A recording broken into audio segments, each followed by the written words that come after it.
नमस्कार. इयत्ता 5वी बुद्धिमत्ता या विषयातील प्रकरण 4 तर्कसंगती व अनुमान.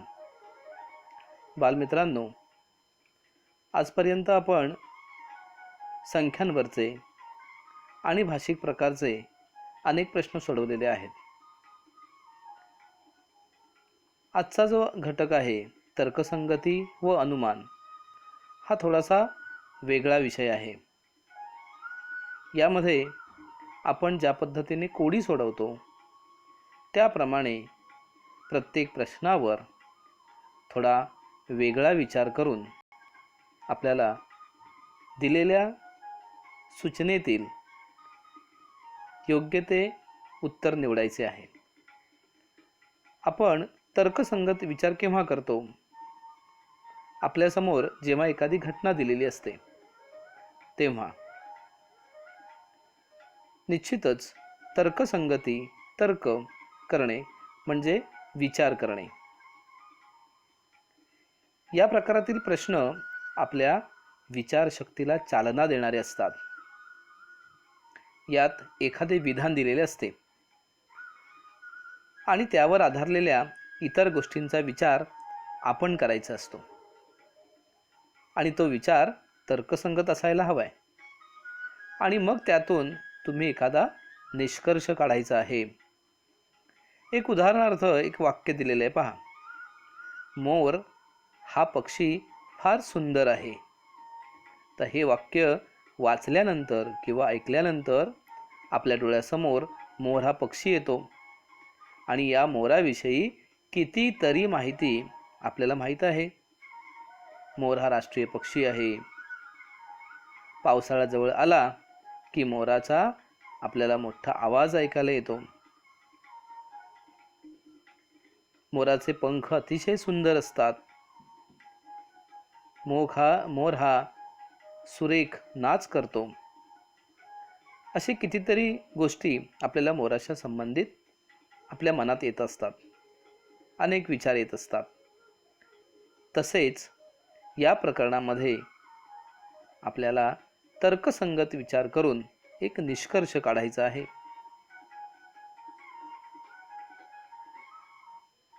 या घटकामध्ये भाषिक आणि अभाषिक अशा दोन प्रकारचे प्रश्न असतात.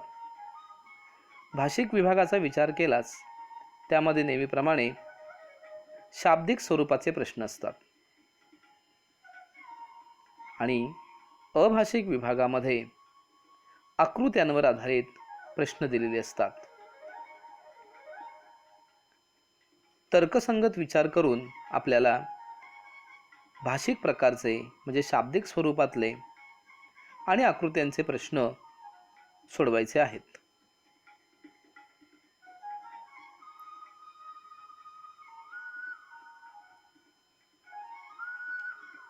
यामध्ये 4 प्रकारचे प्रश्न आपल्याला सोडवायचे आहेत. शाब्दिक स्वरूपाचे जे प्रश्न आहेत, भाषिक प्रकारचे प्रश्न, यामध्ये पहिला प्रकार आहे नावात बदल. यानंतर तुलना करणे, वयांवरचे प्रश्न आणि नातेसंबंधाचे प्रश्न आपल्याला तर्कसंगती व अनुमान यातील भाषिक या प्रकारामध्ये आपल्याला सोडवायचे आहेत. यावेळेस आपण तुलना आणि नावात बदल या 2 प्रकारांचा आपण अभ्यास करणार आहोत.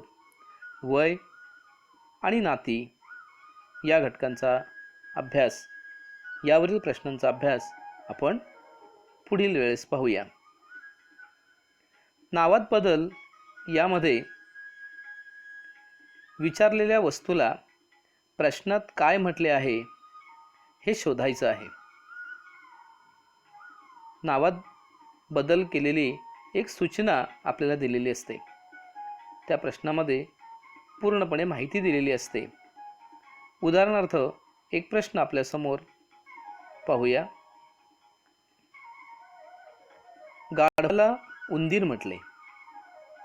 उंदराला वाघ म्हटले, वाघाला सिंह म्हटले व सिंहाला हत्ती म्हटले.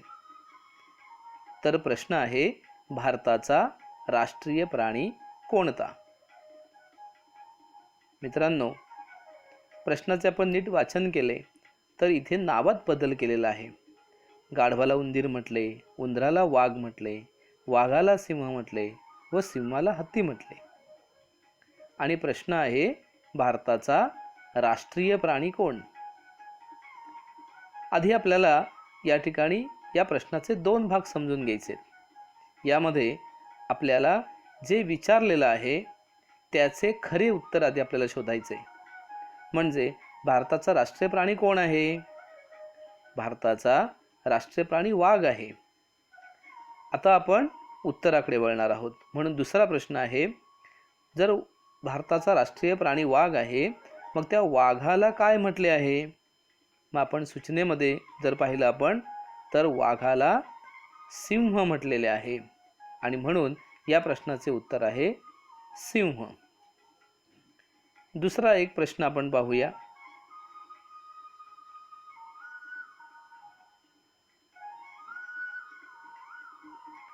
रेषेला बिंदू म्हटले, बिंदूला किरण म्हटले, किरणाला त्रिकोण म्हटले, त्रिकोणाला चौकोन म्हटले, चौकोनाला वर्तुळ म्हटले आणि वर्तुळाला आयत म्हटले.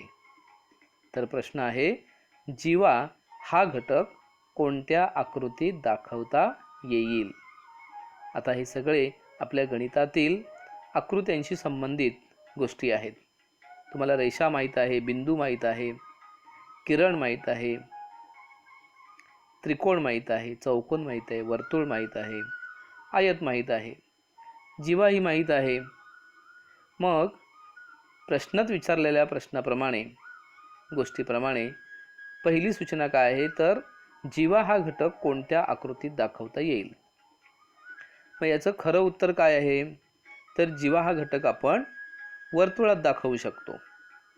पण नावात बदल केल्याप्रमाणे वर्तुळाला काय म्हटले आहे, तर आपल्या प्रश्नामध्ये वर्तुळाला आयत म्हटले आहे. म्हणून याचे उत्तर आयत असे आपल्याला देता येईल. आता या पुढचा थोडासा वेगळा प्रकार आपण पाहूया.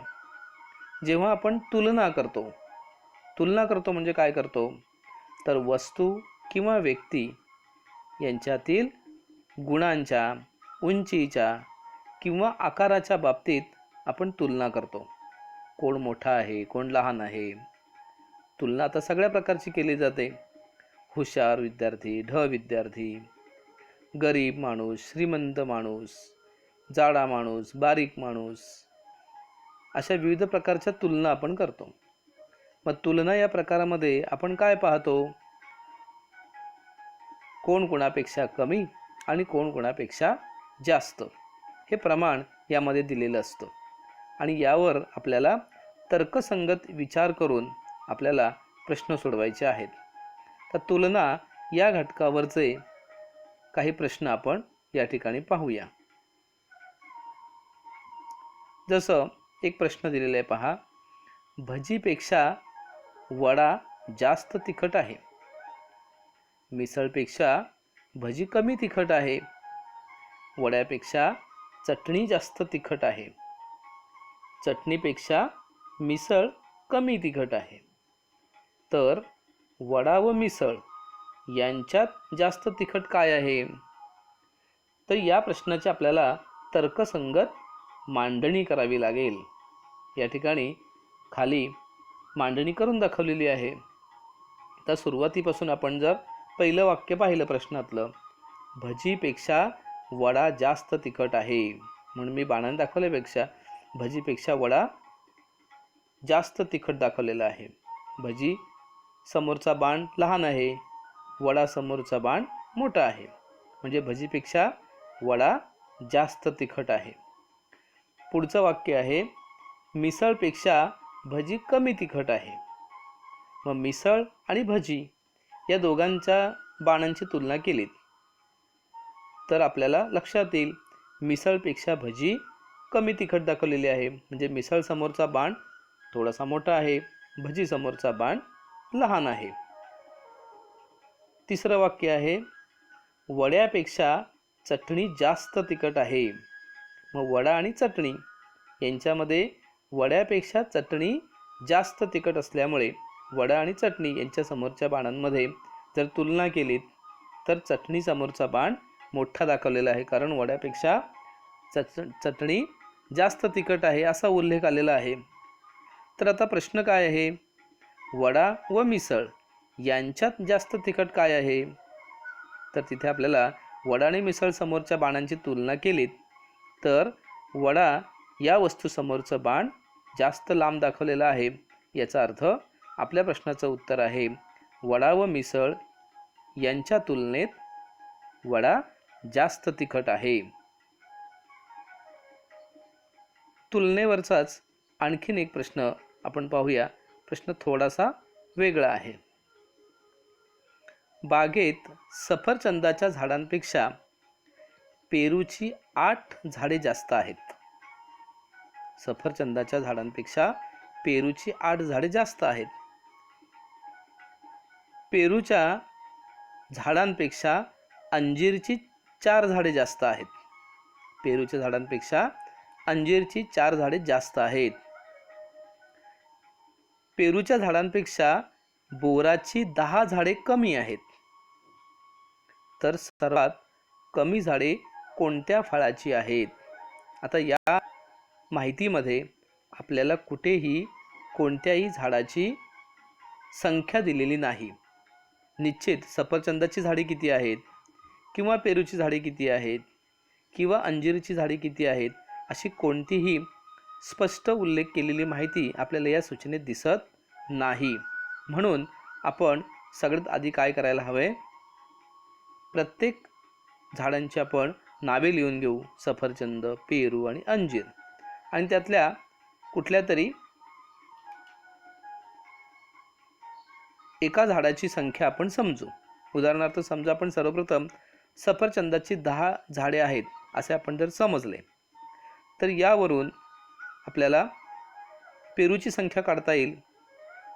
पेरूची आपल्याला सूचनेत दिली होती 8 झाडे आहेत, पण सफरचंदाची आपण 10 झाडे समजलेली आहेत आणि पेरूची झाडे ही सफरचंदापेक्षा 8 ने संख्या जास्त आहे. म्हणून सफरचंदाच्या झाडामध्ये आपण पेरूच्या झाडांची संख्या अधिक केलेली आहे. 10 अधिक 8 बरोबर 18 झाडे आहेत अशी समजूया. अंजीरची झाडे सूचनेमध्ये आपण म्हटली होती की पेरूच्या झाडापेक्षा अंजीरची 4 झाडे जास्त आहेत, म्हणून 18 अधिक 4 बरोबर 22. बोराची झाडे मात्र पेरूच्या झाडापेक्षा 10 ने कमी आहेत अशी सूचना होती. बोराची झाडे पेरूच्या झाडांपेक्षा 10 ने कमी, म्हणून 18 वजा 10 केले की बोराच्या झाडांची संख्या येते 8.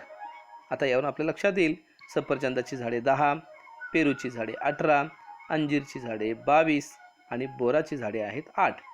मग सूचनेमध्ये सर्वात कमी संख्या असलेल्या झाडाचं नाव किंवा त्या फळाचं नाव आपल्याला शोधायचं होतं, म्हणून उत्तर आहे सर्वात कमी झाडे बोराची आहेत हे आपल्याला समजते. पुढचा प्रश्न पहा. दररोज एक पेपर आपल्या परीक्षेला असतात की नाही, परीक्षेचे पेपर. याप्रमाणे सोमवारी मराठी विषयाने परीक्षेची सुरुवात झाली. परिसर 1 व मराठी यांच्या दरम्यान परिसर 2चा पेपर होता. गणिताच्या आधी इंग्रजीचा पेपर होता. तर परिसर 1चा पेपर कोणत्या वारी होता असा प्रश्न या ठिकाणी आलेला आहे. आता सर्वप्रथम आपल्याला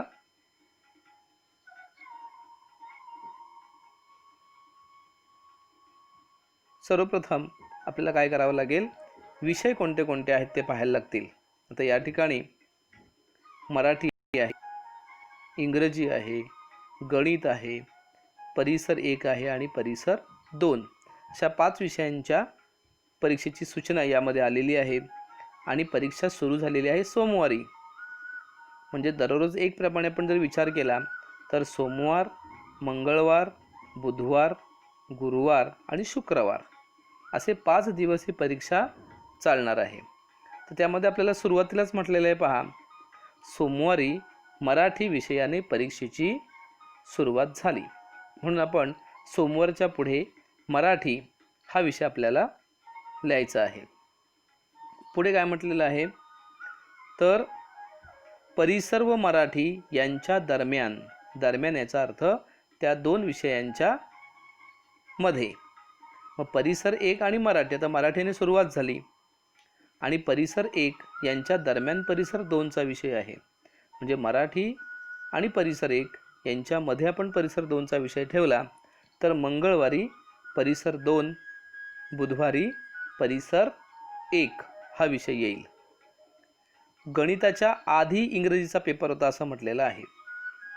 गणिताच्या आधी म्हणजे इंग्रजी नंतर गणित असा क्रम आहे. याचा अर्थ चौथ्या दिवशी इंग्रजीचा पेपर झाला असेल आणि 5व्या दिवशी म्हणजे शेवटच्या दिवशी गणिताचा पेपर झालेला असणार. गणिताच्या आधी इंग्रजीचा पेपर झालेला आहे. तर विचारलेल्या परिसर 1चा पेपर कोणत्या वारी झालेला आहे. आता याची आपण जर मांडणी केली या गणिताची, तर सर्वप्रथम विषय मोजले आपण. विषय 5 आहेत. सोमवारने सुरुवात होते म्हणून आपण सोमवार, मंगळवार, बुधवार, गुरुवार, शुक्रवार असे 5 दिवस लिहून घेतले आणि त्या सूचनेप्रमाणे 5ही दिवसांचे विषय लिहून घेतले. त्या सूचनेमध्ये म्हटल्याप्रमाणे सोमवारी मराठी, मंगळवारी परिसर 2, बुधवारी परिसर 1, गुरुवारी इंग्रजी आणि शुक्रवारी गणित. ही आपली मांडणी, तर्कसंगत मांडणी आपण करून घेतलेली आहे. आणि सूचना होती आपल्याला परिसर 1चा पेपर कोणत्या वारी झाला असेल, तर त्याचं उत्तर आहे परिसर 1 हा विषय बुधवारी झाला हे आपल्याला समजते. आणखीन एक सूचना आपल्याला आहे, राधाला सिनेमा पाहायला तसेच पुस्तके वाचायला आवडते. गोपीला प्रवास करायला तसेच संगीत ऐकायला आवडते. जितूला पुस्तके वाचण्याबरोबर संगीत व सिनेमा आवडतो. संजूला संगीत व प्रवास करायला आवडते. तर जास्तीत जास्त लोकांना प्रिय असलेला छंद कोणता? हाही प्रश्न प्रकार थोडासा वेगळा आपल्याला दिसतोय. तर इथेही दिलेल्या प्रत्येक वाक्यानुसार आपण जर त्याची तर्कसंगत मांडणी केली तर आपल्या लक्षात येईल. तर इथे विचारलेलं आहे की जास्तीत जास्त लोकांना प्रिय असलेला छंद कोणता. मग याच्यामध्ये छंद कोणते कोणते आलेले आहेत? सिनेमा पाहणे, प्रवास करणे, संगीत ऐकणे असे छंद यामध्ये आलेले आहेत. मग यातील कोणता छंद जास्त लोकांना आवडतो? आपण काय करूया, सर्वप्रथम हे सगळे छंद एका रांगेत लिहून घेऊया क्रमाने. सिनेमा पाहणे, पुस्तक वाचणे, प्रवास करणे हे छंद आपण जर लिहून घेतले तर त्या छंदासमोर त्यात आवडणाऱ्या लोकांची नावे लिहू, व्यक्तींची नावे लिहू. उदाहरणार्थ सिनेमा पाहायला राधाला आवडते, मग राधाचे नाव सिनेमा पाहणे आणि पुस्तक वाचणे याच्यासमोर येईल. गोपीचे नाव प्रवास करणे आणि संगीत ऐकणे याच्यासमोर लिहायचं आहे. तर जितू जो आहे, जितूचं नाव लिहायचं आहे पुस्तक वाचणे, संगीत ऐकणे आणि सिनेमा पाहणे, म्हणजे तिन्ही समोर जितूचं नाव येईल. संजूला संगीत आणि प्रवास, त्यामुळे संजूचं नाव संगीत आणि प्रवास करणे या दोन छंदांसमोर आपण लिहिलं तर निश्चितच आपल्याला कोणता छंद किती लोकांना आवडलेला आहे ते आपल्याला लक्षात येईल. तर सिनेमा पाहणे यामध्ये तुमची नावं आलेली आहेत पहा, राधा आणि जितू दोघांना सिनेमा पाहायला आवडतोय. प्रवास करणे ही गोष्ट गोपी आणि संजू यांची नावं आली असतील. संगीत ऐकण्यासाठी गोपी, जितू आणि संजू अशी तिघांची नावे आली असतील. तर पुस्तके वाचणे यामध्ये राधा आणि जितू या दोघांची नाव आलेली आहेत.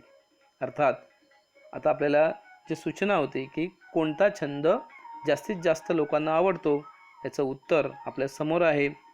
संगीत ऐकणे ही गोष्ट तिघांना आवडते, याचा अर्थ या प्रश्नातील सूचनेनुसार, माहितीनुसार गोपी, जितू आणि संजू म्हणजे संगीत ऐकणे हा छंद जास्त लोकप्रिय आहे हे आपल्याला लक्षात आलं असेल. तर अशा प्रकारचे प्रश्न आता आपण तुलना या घटकावरचे काही प्रश्न आपण पाहिले. त्याचप्रमाणे नावात बदल या घटकावरचे प्रश्न पाहिलेले आहेत. यापुढेही आपल्याला अजून तर्कसंगती आणि अनुमान यामध्ये वयावरचे काही प्रश्न आणि नातेसंबंधांवरचे प्रश्न आपल्याला शिकायचे आहेत. तिथेही आपल्याला तर्कसंगत विचार करून आपल्याला उत्तर काढायची आहेत. तुम्ही सर्वांनी हा व्हिडिओ पाहिलात त्याबद्दल सगळ्यांचे धन्यवाद. पुढच्या व्हिडिओमध्ये आपण नातेसंबंध आणि वयावरचे प्रश्न आपण पाहणार आहोत. सगळ्यांना खूप खूप थँक्यू.